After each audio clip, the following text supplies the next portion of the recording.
Welcome to my YouTube channel Ankita kalita সকলোকে মোৰ চেনেলটিলৈকে পুনৰবাৰ স্বাগতম জনালোঁ আৰু আজি আমি যাবলৈ ওলাইছোঁ মুৰাদেৰ দয়ালত আহি পালোঁ আমি মন্দিৰৰ এয়া গেট পালোঁ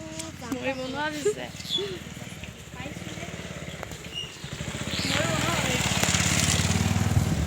তো চাই থাকিব ভিডিঅ'টো মন্দিৰৰ গেট পালোঁ আহি গণেশ বাবা কৃষ্ণ গাইছ আমি দোকানত চাকি আনিবলৈ গ'লোঁ চাকি লৈ আহি আছে ইয়াৰ পাছত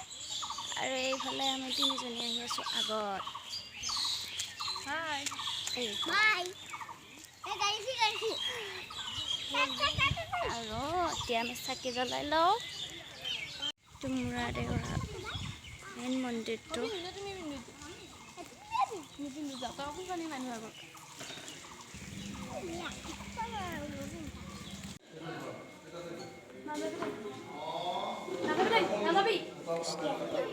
ভিতৰৰ মণিকূট একদম এয়া হৈছে মন্দিৰৰ চৌহদ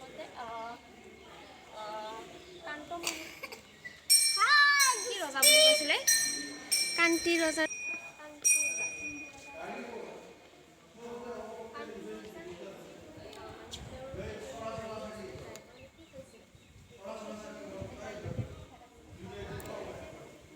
এইটো ছাগলীটো দি দিব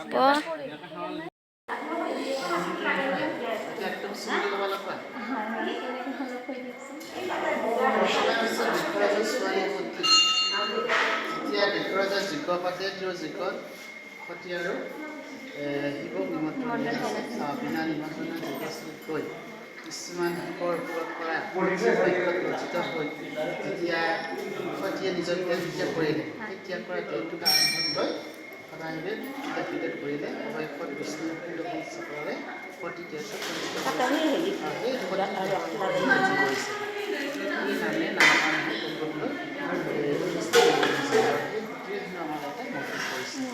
মূৰ্তি কৰাৰ কাৰণে মানে বনাইছে দ্বিতীয়তে হৈছে এই কামাখ্যা দেৱী সাধক মানে পূজাৰী আছিলে কেন্দুকলাই পূজাৰ ৰচনাত দেৱী মুগ্ধ হৈ হেনো তেওঁৰ লগত দৰ্শন দি নৃত্য কৰিছে আৰু কথা এষাৰ ৰজাৰ আছে ৰজাই কেনেবাকৈ দেৱীৰ নৃত্যৰ কথা গম পালে তেতিয়া ৰজাইও মানে দেৱীৰ নৃত্য চাবলৈ চেষ্টা কৰিলে তেতিয়া তেওঁ প্ৰতিজ্ঞাবদ্ধ আছে যাতে তেওঁৰ বাহিৰে দ্বিতীয়জন ব্যক্তিয়ে গম নাপায় তেতিয়া তেওঁ ৰজা তেওঁক মৃত্যু হ'বলৈ দিলে তেতিয়া তেওঁ ভাবিলে ৰজাৰ হাতত মৰাত হৈ দেৱীৰ হাতত মৰাই ভাল তেতিয়া ৰজাক মানে সময়সীমা বান্ধি দিলে আৰু তেওঁ যথাসময়ত আহি এই ঘৰৰ জুলুঙালৈ চাব দিলে আৰু দেৱীটো আগতেই অৱগতই আৰু তেওঁৰ পূজাৰ অৰ্চনাত দেৱী দৰ্শন দিব লগা হ'ল দৰ্শন দিব লগা হোৱাৰ কাৰণে ক্ৰোধত মানে ক্ৰোধান্বিত হৈ কেন্দুকলাই গালত এচৰ মাৰিছে সেই ঈশ্বৰত হেনো কেন্দুকলাই মূৰ্তি শ্ৰেণী আমাৰ এই ঠাইত কৰিছিল আৰু হয়তো সেই মূৰ্তি যেতিয়া সতী মূৰ্তি কৰিছিল হয়তো নামৰ উৎপত্তি তেনেকৈ অলপ প্ৰচাৰ কাৰ্য হয়তো কমকৈ আছিল কেন্দুকলাই যেতিয়া মূৰ্তি কৰিল তেতিয়া প্ৰচাৰ কাৰ্যটো বেছি হ'ল ঠিক তেনেকৈ এই দেৱালয়খনৰ নামটো মুৰা দেৱালয় কামাখ্যা মন্দিৰৰ যিটো পুখুৰী সেইটোৰ লগতে একে সময় হৈছে তাতে ব্ৰহ্মপুত্ৰৰ সোঁতৰ লগত লিংক আছে আমাৰ এইটো মানে পুখুৰীৰ লগত লিংক আছে এইটো পুখুৰীৰ লগত অতীতত হেনো গাখীৰ মধ্যত দিলে পুখুৰী ওলাইছিল গ'ল আজিকালি যদিও নোলায় সেইটো পানীৰ যোগাযোগ এতিয়াও আছে পানী আমাৰ ভিতৰত পুখুৰী বাঢ়িলে আমাৰ ইয়াতো বাঢ়ে তাতে কমিলে আমাৰ ইয়াতো কমে এনেকৈ তেনেকৈ গাখীৰ চাখীৰ দিব পাৰি গাখীৰ মানে আগতে দিব দিয়া হৈছিল এতিয়া আমি লকডাউনৰ পৰা সম্পূৰ্ণ বন্ধ কৰা হৈছে ভিতৰৰ পানীখিনি চুব দিয়া নাই আৰু দিব ঠিক আছে এনে চাব যাব পাৰি এনে সন্মুখত যায় চাব পাৰে এনে ভিতৰত নামি যাব নালাগে এই যিবিলাক মূৰ্তিত মানে ফুল দিয়া হয় গাখীৰ দিয়া হয় সেইবিলাক হেনো খুচিব নাপায় দেখিব পাৰিছে আমি সেৱালৈ উঠি এতিয়া বহি আছোঁ ধুনীয়াকৈ এইফালে এওঁলোক মন্দিৰটো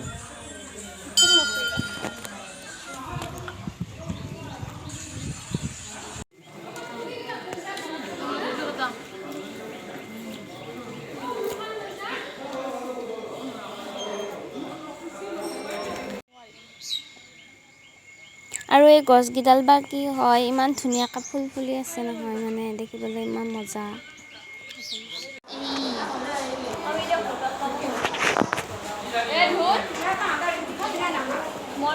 এয়া ব্লগ বনাই আছে মোৰ ভণ্টি আৰু এইজনী হ'লো এয়া মামী মামা পৰিয়াল জেঠী জেঠী এইজনী একজনী ডাঙৰ জেঠী। হেল্ল' গাইজ, এতিয়া আমি চাহ খাবলৈ হোটেলত সোমালোঁ। চাহটো খাই লওঁ মানে মন্দিৰটো ভ্ৰমণ কৰি আহি অলপ চব লাগিছেতো চাহটো খাই ওলাবা ড্ৰাইভাৰ দাদা। গাইজ আহি পালোঁ, আহি পাই ড্ৰেছ চেঞ্জ কৰি ল'লোঁ, লৈ এতিয়া বহি আছোঁ। মামাটো মানে এইটো ৰুম বনাইছে আৰু বহাকে এয়া লিখিব। হাই গাইজ, মই বনাই আছোঁ আৰু পাপাইটো লোচন দাদা এইফালে মানে এয়া আৰু আমাৰ ভণ্টি মানে পুতলা বনাই আছে। চাবাচোন এনেকুৱা হৈছে, দেখুৱাই আছোঁ বেক কেমেৰা কৰি। ইফালে চাওঁ খুব ধুনীয়া। ভিডিঅ'টো ইমানখিনিয়ে আছিলে, সকলোৱে ভিডিঅ'টো চাই থাকিব। Bye bye, like comment share and subscribe কৰি দিব।